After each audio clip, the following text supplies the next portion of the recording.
ngayon guys sa Plaridel, Shain, dito sa market nila guys.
Guys.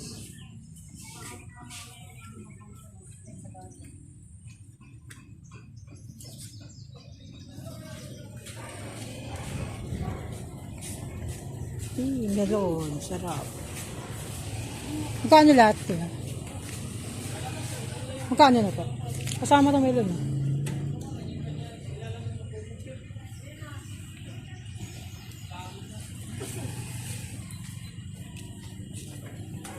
Ito lang po. 300.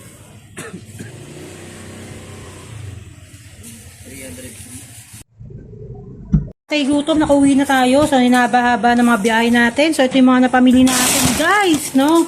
Pamili natin sa Pure Gold. Pamili tayo, guys. So, naglalagay tayo dito sa container natin, guys, ng ating gatas, guys, no? Kasi, nagsalin tayo dun ng chocolate news na powder doon sa isang ganyan nating lagayan. So, ito yun, guys. So, ito yung ating Von Houten na chocolate drinks na made in Japan. So, nilagay natin doon sa, tapos talagyan natin siya kasi ng gatas, guys, no, para masarap pa nagtimpla tayo sa umaga. Yan, guys. So, nagluluto na rin ako ng kakainin ko, guys, no, sa sobrang pagod natin. Hindi lang tayo mananangalian, anong oras na. So, ito lang ang aking mga vlog ngayong araw na to, guys. Sana nagandahan kayo doon sa mga pinakita kong lugar, doon sa Gumaka. Pumunta tayo kanina, bago.